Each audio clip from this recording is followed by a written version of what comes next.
Hello दोस्तों, आप देख रहे हैं लीगल लाइफ गाइडेंस चैनल। और आज हम लोग जानेंगे पाटलिपुत्र यूनिवर्सिटी में जो भी बच्चे लॉ में एडमिशन लेना चाहते हैं उनका अभी क्या स्टेटस चल रहा है, क्या होने वाला है स्पॉट राउंड में। तो जैसा कि आप सभी जानते हैं कि लॉ में जो भी बच्चे एडमिशन लेने वाले थे, एलएलबी हो या बीएलएलबी हो, तो उनका 4 मेरिट लिस्ट आ चुका है, फर्स्ट, सेकंड, थर्ड, फोर्थ, जैसा कि आप सब ने देखा भी होगा और हमने वीडियो भी सभी पे बनाया है, आप देख सकते हैं। तो आज का टॉपिक है कि स्पॉट राउंड में किन बच्चों का एडमिशन होगा और किन का नहीं होगा।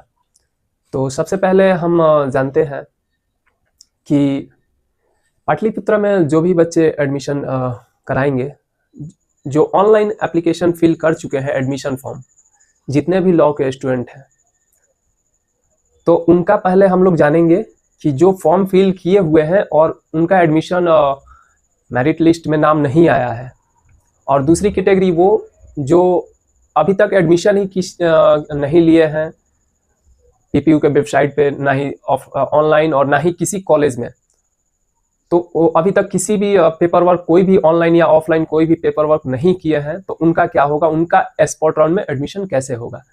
तो इन टॉपिक पे हम आज बात करेंगे। और जिन्होंने, एक चीज़ और है इसमें कि जिन्होंने एडमिशन पीपीयू के वेबसाइट से नहीं लिया है और किसी जो भी अफिलिएटेड कॉलेज है, जो भी लॉ के अफिलिएटेड, जैसे Bihar institute of law, RPS law college या अंबेडकर लॉ कॉलेज हो गया, या और भी बहुत सारी कॉलेज है, हिमालय लॉ कॉलेज हो गया, तो इन कॉलेजों में जो भी आपने एडमिशन ले लिया है, बट उसमें हुआ क्या है कि आपने पीपीयू के वेबसाइट से अभी तक कोई एडमिशन नहीं किया है, तो उनको कैसे करना है स्पॉट राउंड में, तो ये चीज़ें हम लोग आज देखेंगे। ये चीज़ें बिल्कुल दोनों अलग अलग हैं। एक तो आपने एडमिशन लिया कॉलेज, कोई भी अफिलिएटेड कॉलेज, एक है पाटलिपुत्रा के वेबसाइट से। तो ऐसा बिल्कुल नहीं है कि आपने एडमिशन कॉलेज में ले लिया तो आपका एडमिशन कंफर्म हो गया, बिल्कुल ऐसा नहीं है। जब तक आप पीपीयू में एडमिशन नहीं लेंगे, वहाँ आप रजिस्ट्रेशन नहीं करते हैं, वहाँ का आप फॉर्म नहीं भरते हैं, तब तक आपका एडमिशन नहीं होगा, क्योंकि ओवरऑल आपको यूनिवर्सिटी ही सब चीज़ करेगा, एग्जाम कंडक्ट करेगा, या आपका जो भी सर्टिफिकेट या अदर जो भी है, तो वो सभी चीज़ें यूनिवर्सिटी ही करेंगी। तो इसी के साथ हम आज जानते हैं। तो सबसे पहले वो, और हम लोग किस कॉलेज में सीट कितने बचे हैं ये भी चेक कर लेंगे आगे चल के, और कि स्पॉट राउंड में किस कॉलेज में लेना सही रहेगा, इस पर भी हम सभी बातों पे आज चर्चा करेंगे। आज ये वीडियो इसीलिए है कि जिनका भी अभी तक एडमिशन नहीं हुआ है लॉ में, चाहे एलएलबी हो या बीएलएलबी हो, तो वो लोगों कैसे करेंगे। ये सेशन उनका टाइम वेस्ट ना हो, या तो आप एलएलबी कर रहे हैं तो 25 से 28 में हो जाए, और नहीं तो 25 से 30 में बीएलएलबी वालों का हो जाए, एक साल आपका बर्बाद ना हो। इसलिए ये वीडियो हम बना रहे हैं कि टेंशन नहीं लेना है। अगर स्पॉट राउंड देखिए कब तक आ जाता है, अगर आ जाता है तो जरूर से आपका एडमिशन स्पॉट राउंड में हो जाएगा। तो उसी के बारे में हम कि कैसे करना है। तो सबसे पहले देखिए, जिनका किसी भी मेरिट लिस्ट में नाम नहीं आया है, उनका क्या है कि जैसे आपने ऑनलाइन पीपीयू पे अपना एडमिशन लिया, एडमिशन फॉर्म भरा, फिल किया, और उसके बाद मेरिट लिस्ट आया, और देन आपको आपने ऑफर लेटर आया, और आपने उसमें जो भी कॉलेज फिल किया था, तो वो चीज़ें आपका ऑफर लेटर में दिया हुआ था। तो ऑफर लेटर में जब दिया हुआ है तो आप उस कॉलेज में जाकर एडमिशन ले लिए। बट स्पॉट राउंड में क्या होगा, आपने सब चीज़ें पहले से फिल करके रखी हुई है, एडमिशन फॉर्म भरा हुआ है, तो स्पॉट राउंड जब आएगा तो उस समय होगा क्या कि आपको एक ब्लैंक ऑफर लेटर मिलेगा, जिस पे कॉलेज का नाम नहीं रहेगा, है ना, किसी भी कॉलेज का नाम नहीं होगा उस पर। बाकी सभी फॉर्मेट आपका वैसे ही रहेंगी। हम वीडियो में आप देख भी सकते हैं, हम लगा भी दे रहे हैं। ये पीपीयू का ऑफर लेटर है, यहाँ देख सकते हैं आप, पाटलिपुत्रा, ये 2024 का ही है। यहाँ पे आप देख पा रहे होंगे प्रोविजनल ऑफर लेटर। ये स्पॉट राउंड के बाद का ऑफर लेटर है, और इसमें यहाँ देख सकते हैं आप application number, candidate name, gender and qualification यहाँ पे आपका जो भी होगा वो रहेगा, और यहाँ जो भी आप पासिंग, यहाँ पे पासिंग ईयर रहेगा आपका क्वालिफिकेशन का, 10th पे या 12th पे जो भी कर रहे होंगे। कितने मार्क्स का था, मैक्सिमम मार्क्स कितने मार्क्स मिले थे और मैक्सिमम मार्क्स क्या था, क्वालिफिकेशन क्या था, है ना। ये सभी चीज़ें इस ऑफ़र लेटर पे रहती हैं। और इसी में नीचे आप आइएगा तो आपको देखने को मिलेगा, ये हम जो बोल रहे थे कि वेरीफाई करने के लिए नंबर रहता है, वो यही कॉन्फिडेंशियल नंबर यहाँ पे रहता है, जो 5 से 6 अंकों का रहता है। और यही चीज़ें हैं जो आपको वहाँ वेरीफाई कॉलेज करता है। तो यही ऑफ़र लेटर है, आप देख पा रहे होंगे। हमने हाइड कर दिया है, किसी दूसरे लड़के का है, तो ये आप देख पा रहे होंगे।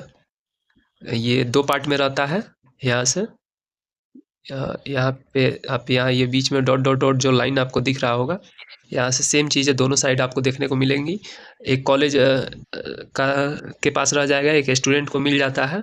यहाँ पे आप देख भी पा रहे होंगे कैंडिडेट यहाँ सिग्नेचर, यानी ये कॉलेज के पास रह जाएगा, यहाँ कॉलेज स्टाफ एंड सिग्नेचर होगा, ये स्टूडेंट को मिल जाएगा। और सभी डिटेल आपका उस पर रहेगा। वो एक नंबर होता है, उस पर कुछ लेटर रहते हैं, कुछ नंबर रहते हैं 5-6 अंकों का। तो वो कॉलेज क्या करता है कि आप ऑफर लेटर लेके कॉलेज को जाते हैं, जिस भी कॉलेज में, तो जब स्पॉट राउंड का डेट आएगा यूनिवर्सिटी से, तो उसके साथ ही सारी गाइडलाइंस रहेंगी कि कॉलेज कैसे आपको जाना है, कब आपको ऑफर लेटर लेना है, कब। लेकिन इसमें बहुत कम डेट रहता है, तो आप एकदम केयरफुल रहिएगा कि जब भी आपको एडमिशन लेना होगा, तो जब भी डेट आता है तो आप एकदम एक्टिव रहिएगा, क्योंकि बहुत कम टाइम मिलता है, 1 से 2 दिन ही मिलता है।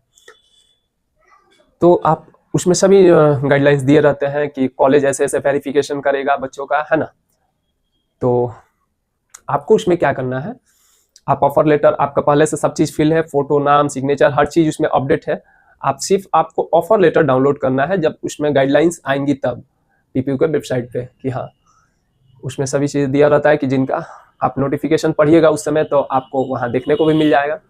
तो आप कॉलेज ऑफर लेटर लेके जाते हैं, तो एडमिशन कंफर्मेशन का डेट दिया रहता है, तो आप जिस दिन जाते हैं, अगर उस दिन रहता है तो उसी दिन कॉलेज कर देता है एडमिशन कंफर्म, है ना, वेरीफाई करता है।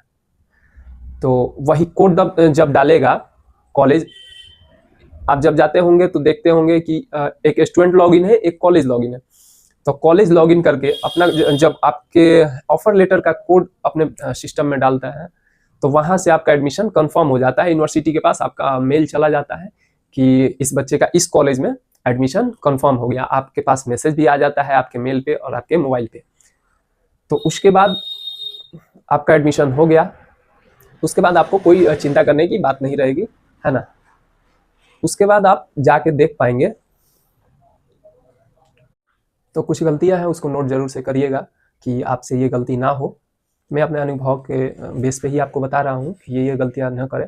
एक तो पहला, जैसे कि मैंने पहला बताया कि आप कोई भी उसमें मिसमैच नहीं होना चाहिए। आप फॉर्म फिल करते समय नाम, डेट ऑफ बर्थ या कुछ भी, है ना, इसको आप बिल्कुल श्योर करके रखिएगा। दूसरी चीज़ है कि आप किसी के कहने पे आप कुछ नहीं करिएगा। मतलब कि कहने का मतलब कि आपने एडमिशन कराने गए, आपने वेबसाइट पे देखा हुआ है, वीडियो देखा हुआ है, उसका ऑफिशियल लेटर देखा हुआ है पीपीयू का कि हाँ ये डेट है, और कोई सर बोले कि नहीं नहीं आप कल आइए, कल भी आपका एडमिशन हो जाएगा, और लेटर पे दिया हुआ है कि आज तक ही एडमिशन होगा, तो आप एडमिशन आज ही कराइएगा। ना कि सर बोल रहे हैं कि कल हो जाएगा तो कल नहीं, वैसे नहीं, सर के कहने से नहीं होता है। पीपीयू यूनिवर्सिटी अपने कुछ रूल्स हैं उसके, तो वो अपने हिसाब से चलते हैं। क्योंकि पिछले वर्ष ऐसा हुआ है, हमने देखा है इस चीज़ को कि एक बच्चे का सर ने बोला कि हाँ आप जाइए, सोच के अच्छे से आइएगा कि क्या एडमिशन लेना है ना, टाइम है, आपका एडमिशन कभी भी हो जाएगा। और डेट उसी दिन तक था, एक दिन आगे तक था, और उस लड़के ने 2 दिन लेट कर दिया सर के कहने पे कि सर बोले हैं तो हो ही जाएगा, है ना। वो भी फैकल्टी थे, एक लॉ कॉलेज है यहीं, नाम तो नहीं लेना चाहेंगे, तो उसी के वो फैकल्टी ही थे, हम लोग भी वहीं पे थे। तो सर ने बोला कि जाइए आप, एडमिशन हो जाएगा आपका, कोई प्रॉब्लम नहीं है, आप कभी भी आइए। तो वो बच्चा क्या किया कि चला गया, और 3-4 दिन बाद एडमिशन कराने, जब डेट ऑफिशियल ख़त्म हो गया उसके बाद तो कॉलेज में एडमिशन हो गया। तो उसको भी लगा कि हाँ हाँ एडमिशन तो हो गया, लेकिन यूनिवर्सिटी वेबसाइट पे उसका नहीं हुआ ऑफर लेटर, जबकि वो बच्चा लेकर आया था। जैसा मैं स्पॉट राउंड की ही बात कर रहे हैं, जैसा मैंने बताया कि ऑफर लेटर डाउनलोड करके लेके आइए, उसका वेरिफिकेशन कोड होता है, उसको वेरीफाई करना होता है। तो वो बच्चा एडमिशन ऑफर लेटर लेके आया था, फिर भी उसका एडमिशन नहीं हुआ। क्यों नहीं हुआ? क्योंकि डेट खत्म हो चुका था। कॉलेज के पास अथॉरिटी ही नहीं है कि आप जब यूनिवर्सिटी का डेट खत्म हो जाए उसके बाद वो वेरीफाई कर दे, बिल्कुल ऐसा नहीं हो सकता है। तो इस चीज़ को भी आप ध्यान रखेंगे कि जो ऑफिशियल जो लिखित में है उसको आप देख के चलेंगे और ना कि किसी के कहने पे। ये सीटें हैं एलएलबी के जितने भी कॉलेजों में बचा हुआ है सीट। ये 4 बजे शाम का है, 23 अक्टूबर। आरपीएस में 19, बिहार इंस्टीट्यूट ऑफ लॉ में 33। अभी सभी कॉलेज आप देख पा रहे होंगे। और नेक्स्ट है आपका बीएलएलबी के। तो बिहार इंस्टीट्यूट ऑफ लॉ में सिर्फ 6 सीटें बची हुई हैं और हिमालय में 62 और भी सभी कॉलेज का आप देख सकते हैं। यह है पटना बीएलएलबी की सभी सीटें। तो इसके हिसाब से आप देख सकते हैं किस स्पॉट राउंड में किस कॉलेज में आपका एडमिशन हो पाएगा। तो आज के लिए इतना ही। Thank you.